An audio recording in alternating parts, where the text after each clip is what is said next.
Hello, and welcome to another episode of Chatter, a podcast from The Gist, with me, Josh Hamilton. Anthony Dapiran, author of the book City of Protest, A Recent History of Dissent in Hong Kong, and City on Fire, The Fight for Hong Kong, was my guest on today's show. We covered the Hong Kong protest movements that have unfolded over the past 2 decades, their ongoing struggle with authoritarian China attempting to impose their rule on a still somewhat independent Hong Kong, and how the pro-democracy protest movement has been affected by the pandemic and by the lockdown. If you haven't already and you enjoyed this episode, please subscribe to this podcast and to our mailing list, and don't forget my book, BREXIT, The Establishment Civil War, is now available for pre-order on Amazon. You'll find the link in the description below. So here's Anthony Dapiran. Anthony, welcome to the show. Thanks very much for agreeing to chat to me. Sure, welcome. It's a pleasure to be with you. So, do you want to start with maybe perhaps a little background on yourself and how you came to Hong Kong in the first place? Yeah, sure. I'm originally from Australia, but I studied law and Chinese at university in Australia, and then after that went to study for 2 years in Beijing. And then after that, thought I would want to be somewhere where I could use both my Chinese language skills and my legal studies, and Hong Kong proved to be a suitable place to do that. So I moved to Hong Kong originally to start work as a lawyer, and I've been here pretty much ever since, with a few diversions back to Beijing along the way in between. Did you learn Chinese or Cantonese? I learned Mandarin. Yeah. Mandarin, yeah. So, yeah. So I unfortunately I don't speak Cantonese, the dialect spoken here in Hong Kong, super well. I mean, I know a little, but not enough to be bold enough to say that I speak it. Okay, is it quite common to learn Mandarin in Australia? I don't know. It's not a very common thing in the UK. I mean, do you think it's more prevalent there? Yeah, perhaps a little. When I was at school, it wasn't super common. I guess when I was at school, it was at a time when the Japanese economy was still pretty strong, and if anyone was going to be studying an Asian language, it was Japanese. I think that Mandarin is much more common these days, but still not extremely prevalent. But I think just given Australia's location in the Asian region, Asian languages and Chinese in particular are probably more popular now than they were before, and than elsewhere in the world. Yeah. Why did you want to learn Mandarin? Like what inspired you or made you want to learn Mandarin? Yeah, well, actually, originally at my school, it was compulsory. So I can't even claim any great insight or foresight into why I studied it. It was compulsory for everyone to study Chinese and French in the 7th grade, and then we had to keep doing a foreign language. So I started it because I had to, but then I found that it was interesting, and it was at a time when China was going through big changes, and it seemed like it would be something that might be helpful in terms of getting a job in the future. So I kept studying it, and just began to travel to China, and of course that sort of made it more relevant and fascinating to study the language, and then it sort of went from there. Okay, so then once you'd moved to Hong Kong, at what point did you begin writing about the protests, or even just like attending the marches to see what was going on? Well, protest is such a big feature of Hong Kong life that you sort of almost can't avoid it in a way. So even the very first year that I was in Hong Kong, which was 1999, I joined a protest march by the legal profession, the first silent march that the legal profession had to protest against Beijing intervening and interpreting the basic law. And then in subsequent years, as there were various protest movements that arose in Hong Kong, I was often there to observe and to take part. So it's just sort of a significant feature of Hong Kong life. But I really only began to take a strong interest in Hong Kong's protest movements and to start writing about them during the Umbrella Movement in 2014, which was the first really large-scale protest movement that brought Hong Kong to a standstill back then. And that movement happened very close to where I was living at the time. I could literally see the Umbrella Movement occupied site and camp in Admiralty from my apartment window. So I'd spent a lot of time down there during then, and then became interested in the movement and began writing about that then. And that in the aftermath of that movement, I decided to write my first book about Hong Kong protest movements and the history of Hong Kong protest movement that led to that particular protest in 2014. Do you want to give a little bit of explanation about what the 2014 protest was about? Sure. So that was about democracy in Hong Kong, specifically about the way that the chief executive, who's the head of the Hong Kong government, would be selected. The arrangement up until that point had been that the chief executive was selected by a small circle committee of 1,200 people.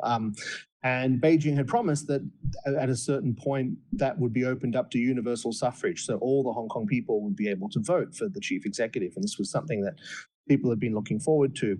And in 2014, when Beijing announced the model that they would adopt for this, it turned out that it would be a very limited style of election. First, candidates would have to be approved by that same small circle election committee, and then a limited number of no more than 2 or 3 candidates would then be put forward to the people for a vote. So it was a very limited model of democracy, and the umbrella movement was really a protest movement that was protesting against that proposal and demanding a more genuine model of democracy for electing the chief executive. And so that was what that protest movement was all about.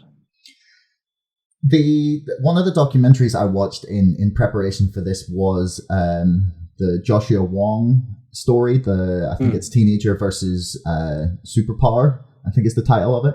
Yeah. And the end of it is not a little bit despairing, but it felt like they kind of were a bit unsure of what they'd achieved at that point. Do you think their success in galvanizing people and showing their willingness to stand up has been sort of proven in the protests that have erupted in 2018, 2019? Yeah, I think so. I mean, at the end of the umbrella movement, that protest movement did not achieve its stated aims, and ultimately they disbanded and gave up. The government had effectively waited them out. And at the time, people said, well, does that mean that movement has been a failure? But I think that it wasn't for 2 reasons. Firstly, that the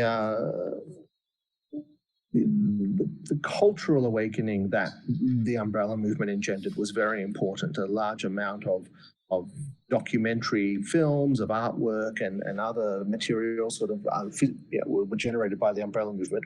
But also that, it, as you said, it sort of led to this political awakening among a whole generation of young Hong Kongers. And I think that in the aftermath of that, that sort of laid the foundation or laid the seeds that enabled the events of last year to occur, really. And I think that it was, it was important from that point of view. And it's sort of an interesting parallel that now here we are, at this point in time, with an atmosphere that feels pretty similar to what it felt at the end of the umbrella movement, a sense that, a bit of a sense of despair, a bit of a sense of have we achieved anything? And so when people now are sort of asking questions about, well, does this mean the protests have failed, or does this mean the end of protests in Hong Kong? I'd really just think back to that feeling at the end of the umbrella movement, which clearly wasn't an end, even though it might have felt like one. And so I can't help thinking that we're probably in a similar position now. So. That's an interesting point, actually, that people shouldn't lose hope, because it always feels like the end when you don't know what's coming next.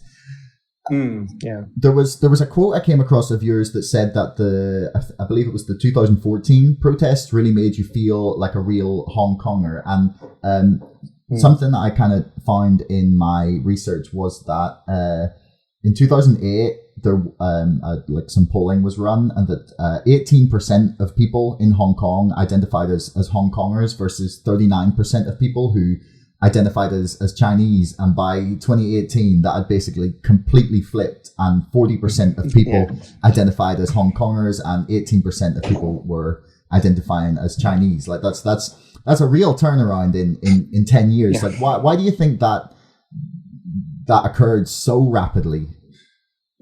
Because, like, for example, in Northern Ireland, where I'm from, we have a similar sort of, not quite, but we have a question over whether we're British, whether we're Irish, or whether we're Northern Irish, like our own independent thing, as a former colony, much like Hong Kong. Yeah.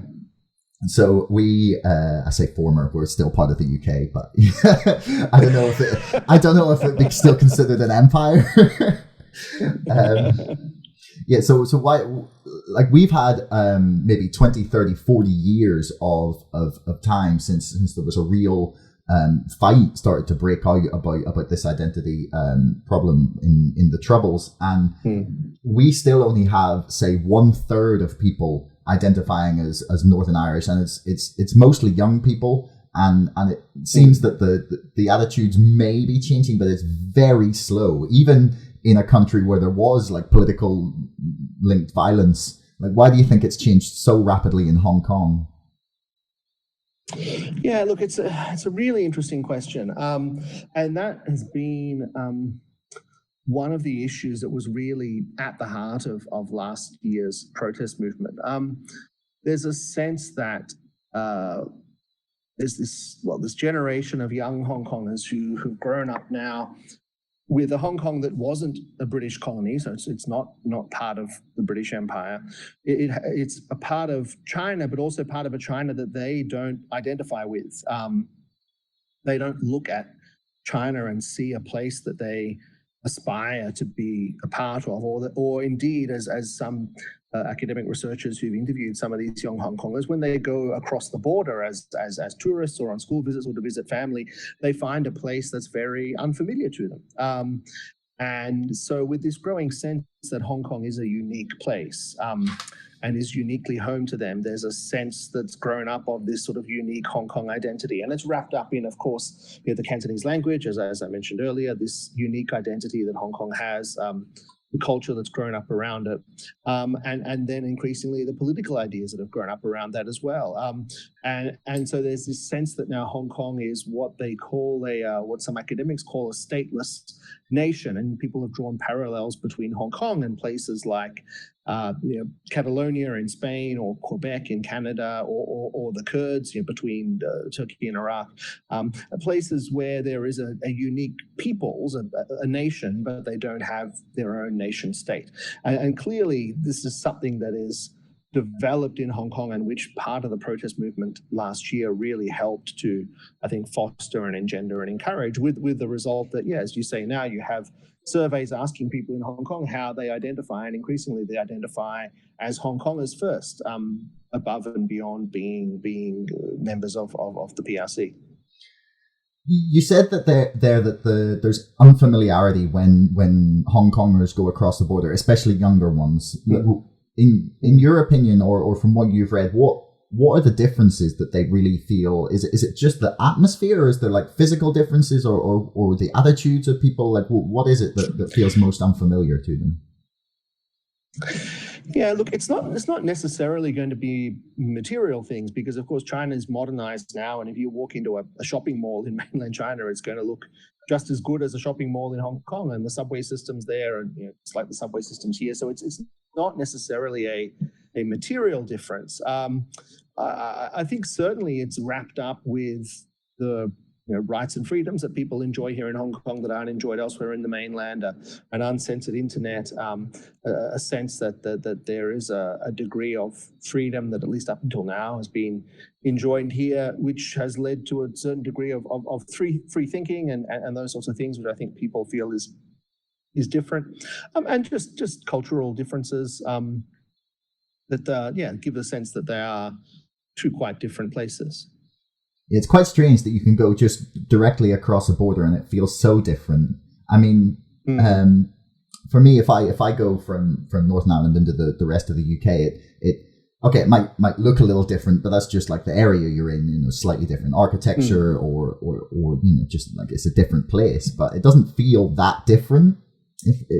It's yeah, no, indeed. But I mean, I think it's important to think of China, not just Hong Kong and China, but China as a whole, more like Europe than like a nation like the US or like Australia. So it's a very large landmass, but it also has a great degree of cultural variation, linguistic variation from province to province in China. So there's a huge number of regional cuisines, local dialects, and so indeed, moving across China from province to province can feel a little like moving from Spain to France to Italy in a way.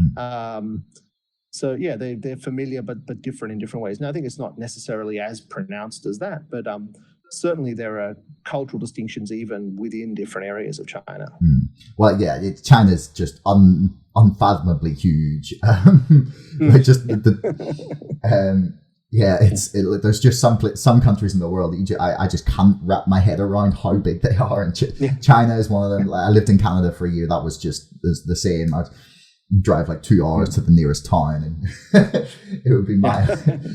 So, what do you think gave people the hope that they could defeat like an increasingly kind of like bullish and authoritarian China? Like Xi Jinping, his name's a mouthful, is increasingly described as the most powerful leader in China since Mao, and they're becoming more and more aggressive, and especially in Hong Kong. Like what gives people hope that they can stand up to such a huge superpower in your mind?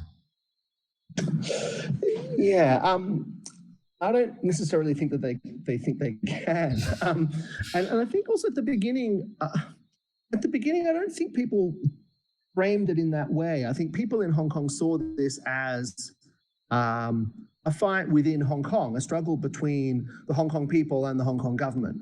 It was originally proposed that the protest last year in 2019 was sparked by a proposed extradition bill that the Hong Kong government proposed to introduce into Hong Kong, and people were protesting against that. And in the past, there'd been examples where they had successfully protested against the Hong Kong government, such as Joshua Wong's protest against a national education curriculum in 2012, and earlier protests against a national security law in 2003 that was successful. So there was a sense that this was part of an ongoing protest dynamic between the Hong Kong people and the Hong Kong government, which had gone both ways in the 20-odd years since the handover.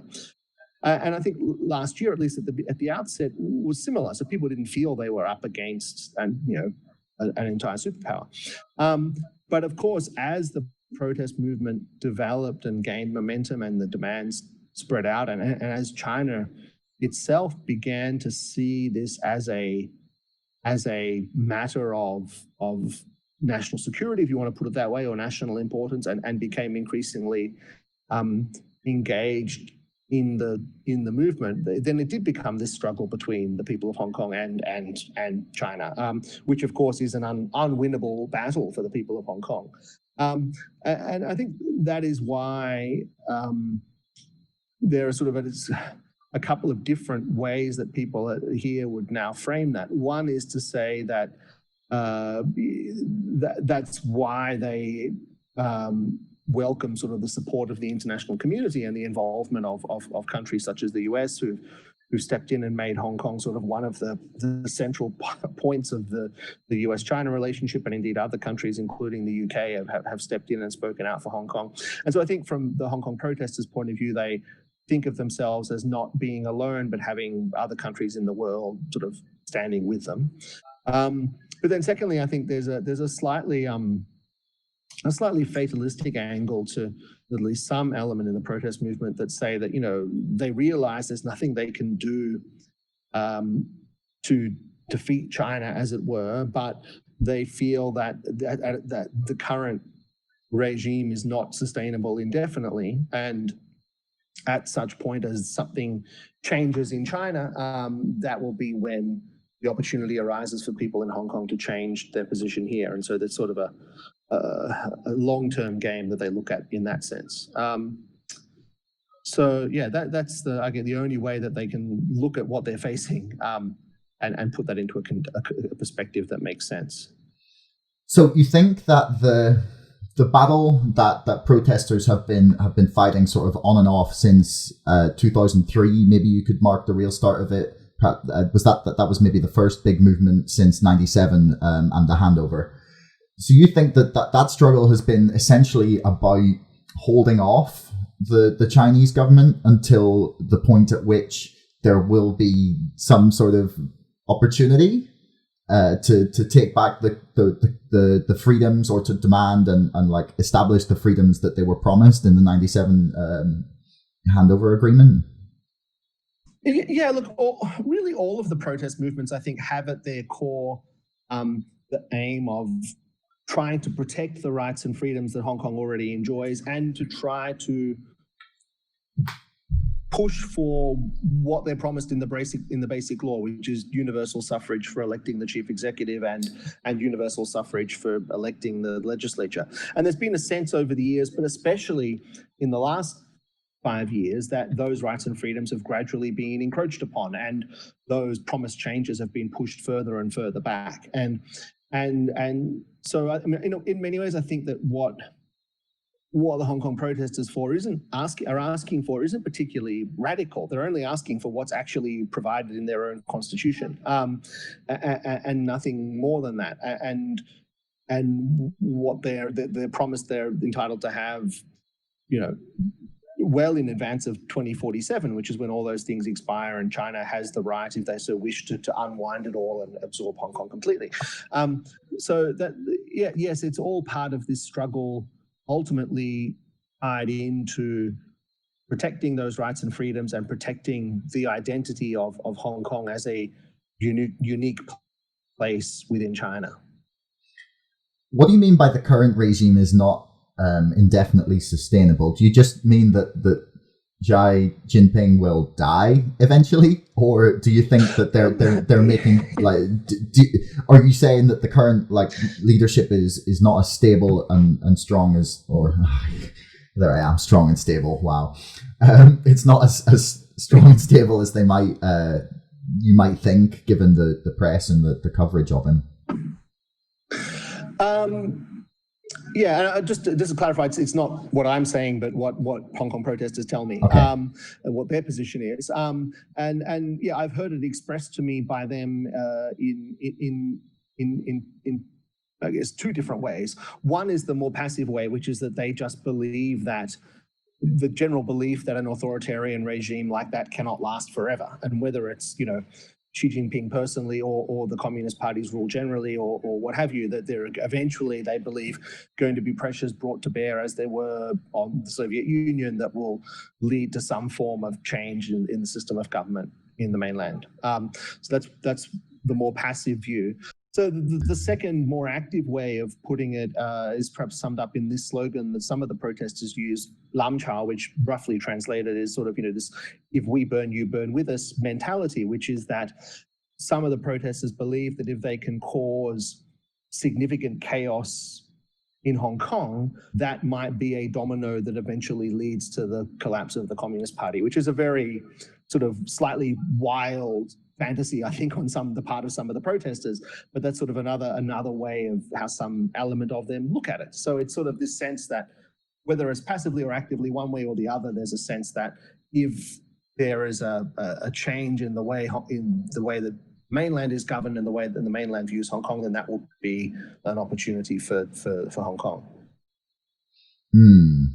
So do you think that the promised freedom of speech, like full voting rights, do you think that is ever going to come?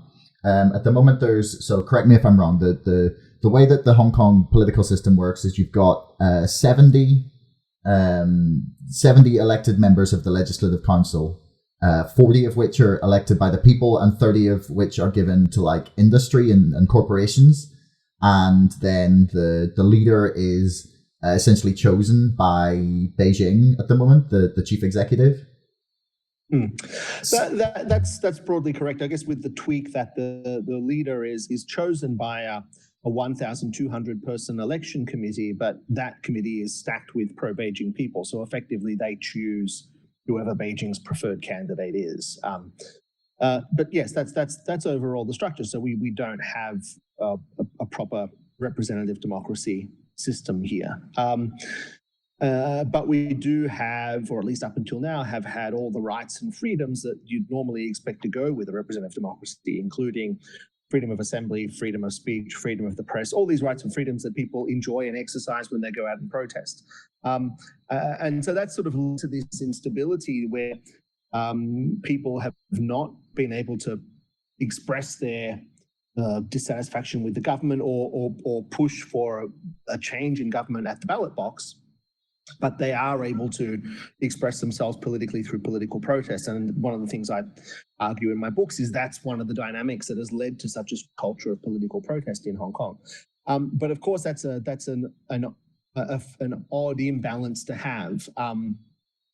And there clearly are pressures to right that imbalance. And one of the pressures was to bring the level of representative democracy up to match the level of rights and freedoms. And that's what we saw in the umbrella movement and the protest movement last year, ultimately in asking for the long-promised universal suffrage. But the other way to solve the problem, of course, is to reduce the level of rights and freedoms, to make the level of rights and freedoms match the non-representative nature of the government. And that seems to be what Beijing is doing with this new national security law, very much constraining what is and isn't permissible and constraining the limits of the rights and freedoms that Hong Kong people can exercise. So when you ask sort of, will Hong Kong ever have the universal suffrage that it's promised, I think the answer is that it will only have it on Beijing's terms. It'll only have it in terms that Beijing feels are not a threat to them, and always in a form that Beijing is able to control. And so I don't think Hong Kong will have necessarily ever the representative democracy, the universal suffrage that the more idealistic Democrats among them envisage. But Beijing may eventually grant them some model that is enough for Beijing to sort of tick the box and also gives Beijing the level of control that they want over the process. I think the bottom line from Beijing's point of view, and I think in particular under Xi Jinping, is that no dissent or attempt to sort of undermine the party's rule is to be permitted in any part of Chinese territory, and that includes Hong Kong. And so I think the central government now has been sort of taking moves to limit that in Hong Kong, to make Hong Kong more along the lines of what they would like it to be, which is not necessarily consistent with the way many of the Hong Kong people would like it to be. Do you think outside pressure will cause China to maybe reconsider? Like, will say trade restrictions or any sort of sanctions internationally, would that convince China to change their tact, or are they just kind of too big to fail? Yeah, no, I don't think so. And China are always very clear in their statement that the way they put it is very blunt. They say Hong Kong is China's Hong Kong.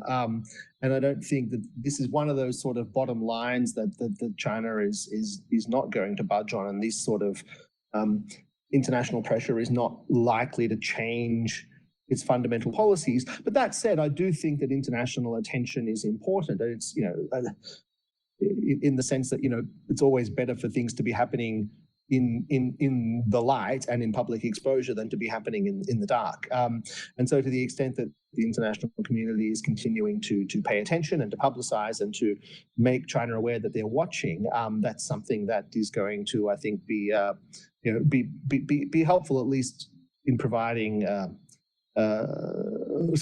moderating the worst excesses of the Chinese government, put it that way. Okay. I mean, what happens down the line in 2047? Are the Chinese just going to go, well, so even if the protesters have achieved their aims of perhaps getting some kind of democratic reforms to give them some sort of autonomy that's not allowed in China, whilst that's still very in conflict with Beijing's sort of desire to have no one criticize, speak out, or talk about anything that goes on in Beijing or in China. Like, do you think 2047 comes and the Chinese just go, well, we've set up this system, so we'll just let you keep that? Is that really going to happen? Well, that's the really interesting long-term bet that was made in 1984 by the British government. And arguably, Deng Xiaoping probably was on the same side of the bet. And I think what they all thought then was, as we got closer to 2047, Hong Kong and China, the rest of China, would likely be converging. And the expectation was that by that point, China would be looking a lot more like Hong Kong. But as we've reached sort of here we are sort of almost halfway to that point. And it's pretty clear that, yes, indeed, they're converging. And while materially, the mainland is looking more like Hong Kong, politically, they have not changed at all. And if anything, Hong Kong is now changing politically to converge with the mainland. And so I think from the central government in Beijing's point of view, their hope is that by the time we get to 2047, and that's, I think, part of the reason why they're putting in place all these policies now, to allow a generation to live with them. But by the time we get to 2047, Hong Kong will look a lot like they want it to look, which is still economically, a free, capitalist market economy with a convertible currency and an active stock exchange and all those things that are good from China's point of view for the economy. But politically, it'll look more like China. People who are, unlikely to criticize the government, who are happy to take the bargain that as long as the government delivers material wealth, that people won't question the party's leadership or won't raise political demands. And so I think that's the ideal from Beijing's point of view. And as I say, that's why these various measures are being put in place now to try and bring Hong Kong to a point that by the time they get to 2047, it's not a debate that needs to be had, because it's already been settled. But I mean, we'll see about that. The Hong Kong people feel very strongly about their way of life and their rights and freedoms, and feel very strongly about the way that Hong Kong is at the moment. And I don't think necessarily passing of one generation is going to change when you think that 2047 is only 27 years away, and most of the people on the streets protesting last year were in their early 20s, late teens or early 20s. So they're only going to be in their roughly 50 or so in 2047, in their 50s. So it's it's going to be interesting to sort of see what kind of a society Hong Kong is by then, and whether that's changed by changing the education system here to try and change the next generation of Hong Kongers to make them more sort of on board with the party's agenda, or whether it's going to change by immigration, by bringing more people from the mainland across into Hong Kong, and at the same time encouraging people who don't like what's happening here to move out, or what that is. But that's all sort of maybe same, but that's sort of some of the dynamics that are in play.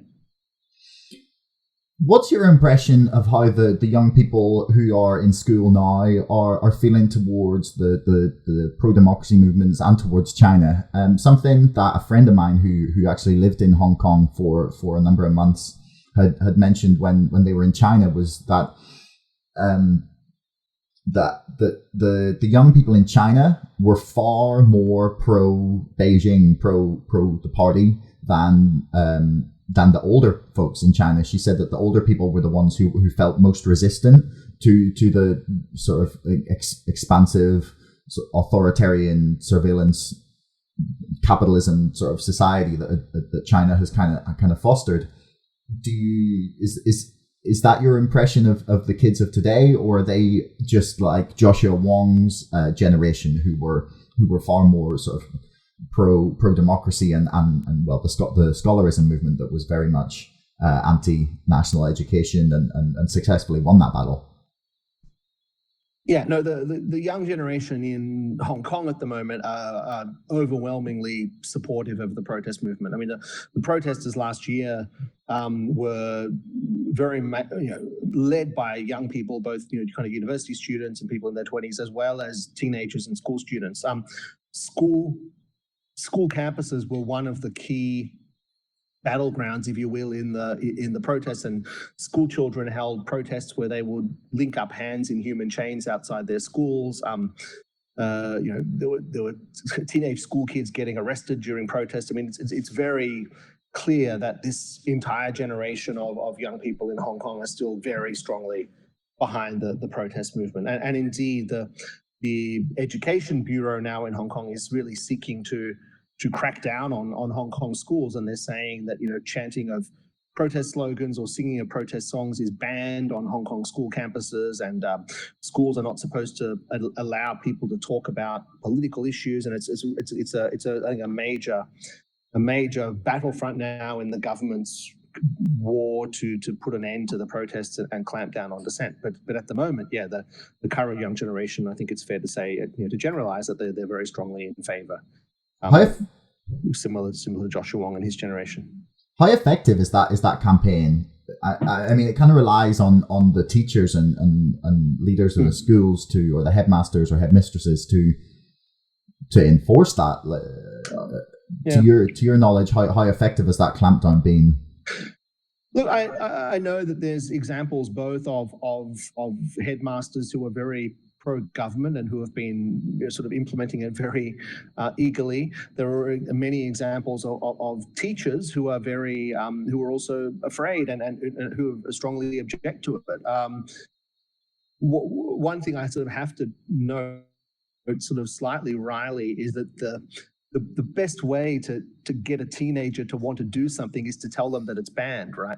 So you kind of wonder how effective it's going to be if you make it rebellious and subversive and cool to support a protest movement. I mean, it seems to me a slightly counterproductive way to go about it. But anyway, that's, what do I know?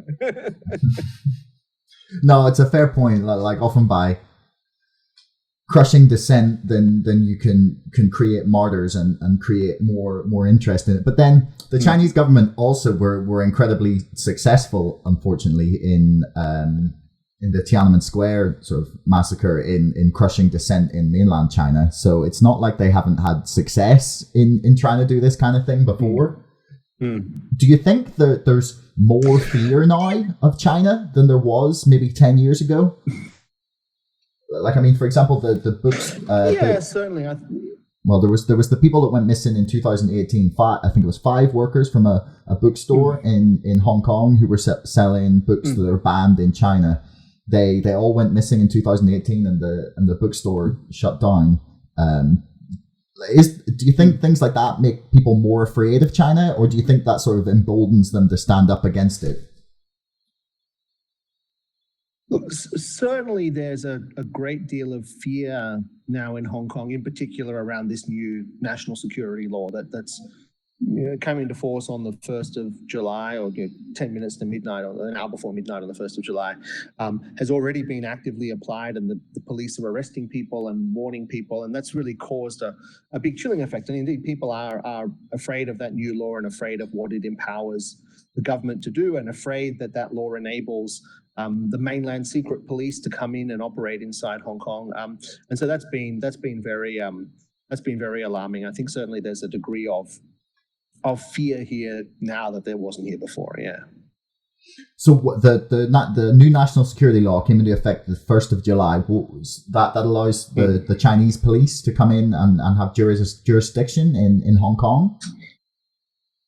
Yeah, so it does a couple of things. It introduces 4 new criminal offences: secession, subversion, terrorism, and colluding with foreign powers. And all of those offences are very broadly defined and fairly rubbery and could be used by the authorities to cover all kinds of behaviour. So that's the first thing the law does.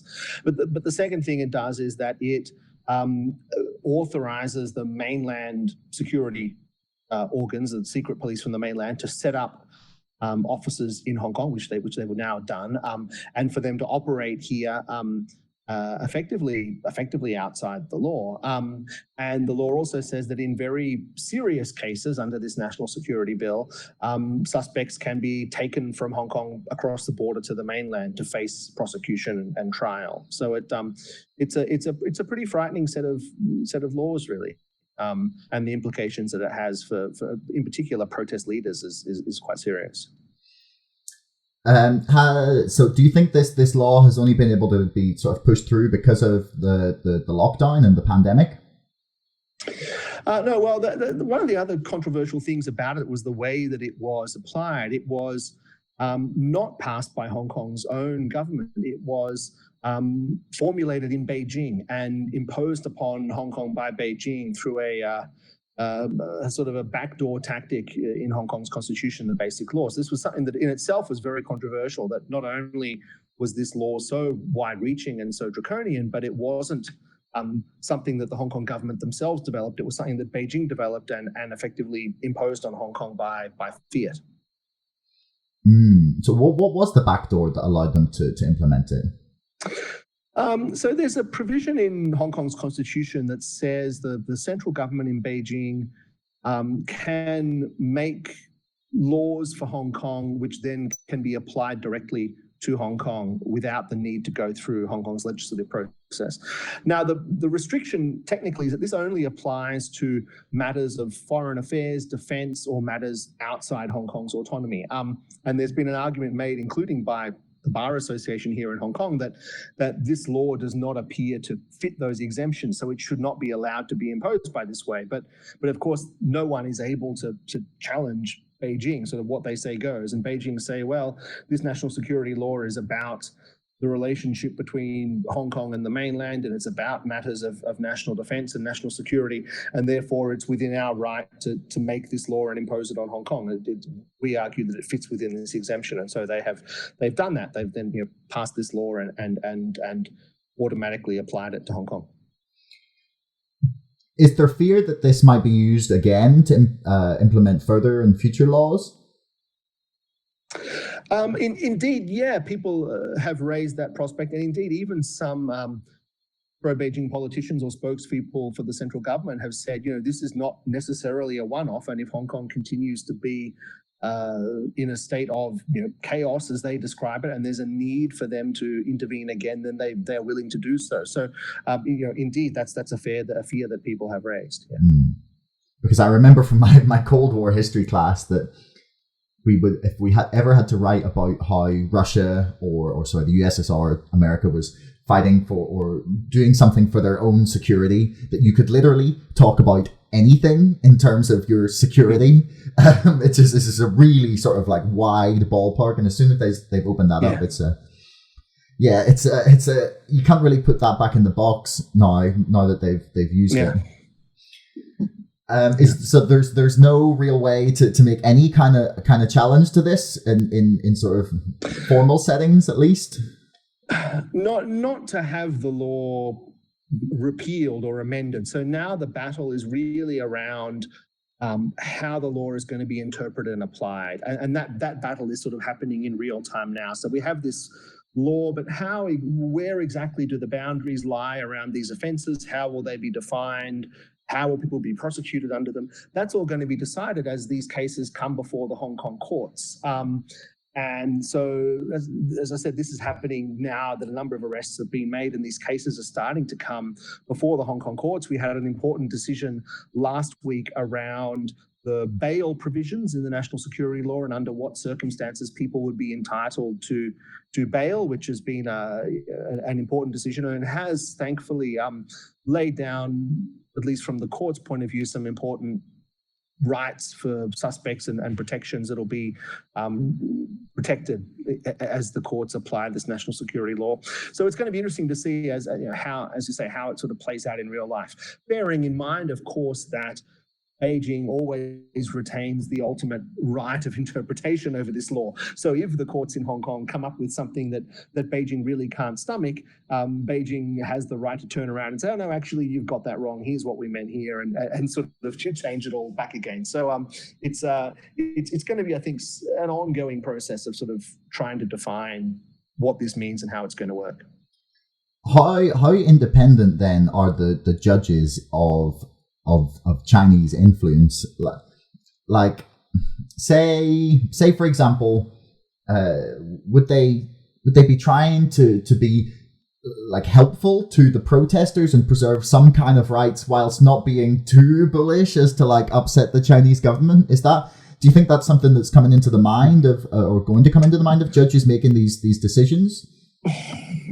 I mean, look, Hong Kong's judiciary are still very much an independent judiciary, and I think overall have a high degree of integrity. And I think they seek to apply the law, or neutrally, using all the principles of interpretation that are sort of set out in the common law. And they would say, and I think it still is the case, that they don't seek to favor any particular party or pursue any particular agenda, but just to sort of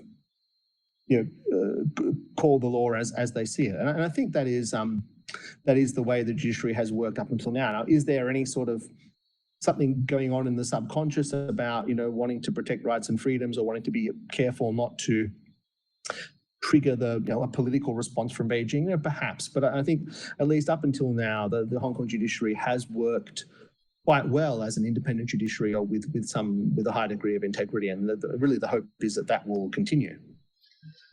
So how has the pandemic and the lockdown affected the protests? Was there a complete halt? Like, do you want to maybe explain sort of what restrictions were in place in Hong Kong, and then that'll give us sort of a better idea of what was sort of allowed or what was acceptable?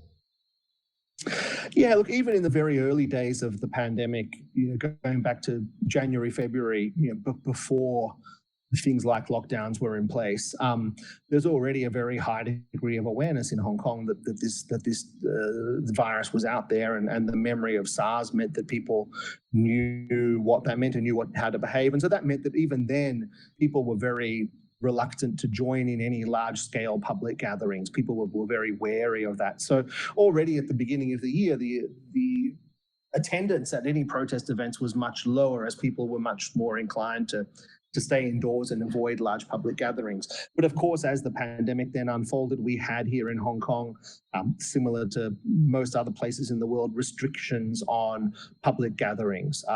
So there were, at various points, restrictions on no more than 50 in public, and that went down to no more than, I think, 8 in public. I think at the moment we could be up to no more than 4 or no more than 2 in public. But of course, that it's changing as the virus situation changes, and I think we're about to have it relaxed again somewhat as things come under control here. But certainly, for most of this year, there's been some degree of restrictions in place that have restricted large public gatherings outdoors, and police have indeed used that actively to prevent protest marches happening, to fine people who gather in public places, and that's been one of the key tools that the government has used to stop further protests occurring this year.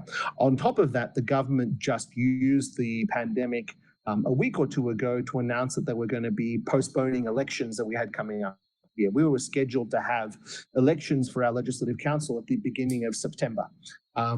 There were going to be clearly very important elections. There were likely to be a referendum on the whole protest movement. And I think the pro-democracy parties were expecting to do very well in those elections. But the government, saying this decision was made purely on public health grounds, but of course you could take that for what you will, announced that those elections will be postponed for an entire year. So it's not just a matter of postponing them for a few weeks or for a few months, but they postponed the elections for an entire year. So that's been another thing that the government's been able to do. Presumably they're hoping that in the intervening year they're going to be able to further crack down on dissent and ensure that the Democrats perhaps don't do as well in those elections as they might have done, given how unpopular the government was after the protests, after the introduction of this new national security law and so on. So it's that's been another major impact of the COVID pandemic on the landscape here in Hong Kong. Now, I have seen polling that suggested that the protesters and the pro-democracy movement was still had majority support, even though the protests hadn't been as highly attended due to pandemic and fear and people not wanting to end up with more restrictive lockdowns or potentially people dying because of, like you said, the experience with SARS. Do you think that people find the protests to be still supported? Like, I understand that the pro-democracy movement still has majority support as far as I can tell from the polling, but someone I spoke to, for example, from Extinction Rebellion recently was saying that they were having trouble trying to get people to agree to protests and action at the moment because people were unsure as to how to gauge public opinion as to what's acceptable at the moment in the midst of the pandemic. Do you find that there's reluctance to do like big events, marches, protests because of that? Like, do you think people are genuinely like not wanting to do it because of that? Or yeah, what's the kind of opinion on that side of things from what you've been able to see? Yeah, the sense I get is that, mainstream opinion would be people are reluctant to join large-scale public gatherings because of the virus, but as soon as virus restrictions were lifted, they would be willing to do so. I mean, there have been many people who've been coming out in spite of the restrictions and gathering in shopping malls or for other occasions to protest and trying to express themselves. I think many people are cautious, as I say, because of the virus, because of the national security law as well. But I think the sentiment is still there. But yeah, I think we're unlikely to see any kind of large-scale actions, protest actions, until the virus situation is under control. Yeah. Do you think it'll be? Do you think there will reach a point where people believe it's more under control than the government are saying in order to try and prevent more protests? Do you think that the period like this kind of restrictions will be extended as a way to ensure no more protests for at least a while? Or yeah, we'd reached a point. A month or two ago, before we had this second wave of infections, where pretty much every restriction had been lifted except the restriction on numbers of people who were allowed to gather outdoors in public. I mean, even places of worship were allowed to open, and you could have hundreds of people gathering indoors, but the ban on more than 50 people gathering outdoors was still in place. I think people have felt at that point that it was clearly just an attempt by the government to try to prevent protest marches happening. So there's a lot of pressure on the government, obviously, to start, as there is everywhere in the world, to start easing lockdowns for the sake of getting businesses back into action and schools back to class and all those sorts of things. And I think that'll start happening gradually. But the gatherings of large numbers of people in public in the open air will probably be the last thing to come back, even though many infectious diseases experts say that, that's one of your least worries. You should be more worried about gatherings of people indoors in high density than people in, outdoors marching streets. But there's obviously a political factor there as well. Yeah. So why did you choose to write your first book and then the more recent one? Yeah, so the first book, as I said, was sort of in the wake of the umbrella movement, which I'd seen and up very close and been involved with. And I felt that there was an interesting story to be told about that protest movement, which at the time was the biggest protest movement that Hong Kong had seen, and was certainly very significant. But at the time, it had attracted a lot of media attention, but it hadn't really been fully contextualized. And I felt that it would be important and helpful to put that protest movement in its historical context and to understand the long history of protest in Hong Kong and the dynamics, as I was explaining earlier, that lead to political protest playing such a prominent role in Hong Kong. And so that's why I wrote the first book, just to do those things and to sort of with a focus on the umbrella movement as well as sort of the history leading up to it. And so I wrote that book, and then that came out in 2017, the 20th anniversary of the handover. And at that time, as I said, we were in the post-umbrella movement lull, and a lot of people at the time sort of said to me, well, your book's called City of Protest, but, is Hong Kong still a city of protest? Everything seems pretty quiet now. And I said, well, look, I don't want to make any bold predictions, but all the underlying factors that I sort of pointed to in my book are still there, and nothing's changed. So I dare say, it might come back again sometime. So of course, when the movement burst out last year, the large extradition bill movement, I not only felt happily vindicated, but also it was very interesting. And having been the person who sort of wrote the book on protest in Hong Kong, I had a lot of I wrote more about last year's protest movement and spoke to a lot of people in the media about it. And as the events wore on, and as that movement grew larger and larger, it became clear that I had to address it in my work somehow, because it had sort of, it was a landmark, even bigger than anything that had come before. And so at first I thought, well, maybe I could do a sort of a reissue of my first book with a new chapter at the end to sort of update it to what had happened last year. But then the longer that the protest movement went on last year, and the more complex it became, and the more that different elements of history and of the past became relevant, it was clear that a whole new book was going to be needed just to both describe what happened last year in all its complexity and try to contextualize last year in the history with a slightly different angle from what I'd done previously. So it was at that point that I decided, okay, I'm going to have to address this with not just a new chapter, but a whole new book. So do you think that feeling that things may come back again is still there? Is that what we're looking at come next year? Or? I do, and I don't want to sort of put a time limit on it. I mean, it was sort of 5 years from the umbrella movement to the extradition bill movement of last year. But look, all the underlying factors are still there. None of the political issues that were raised in the protest last year have been addressed. The same level of discontent and anger among the population is still there. There's still no other means for them to express themselves politically or get involved. What the government clearly now is trying to do is trying to shut off protest as a means of political expression as well. And that's where I think part of this draconian national security law and the way it's being implemented and the way it's being applied is to try and clamp down any expression of dissent. Slogans are illegal, singing songs are illegal, helping protesters engaging in various acts of, blocking traffic or vandalizing public facilities is terrorism.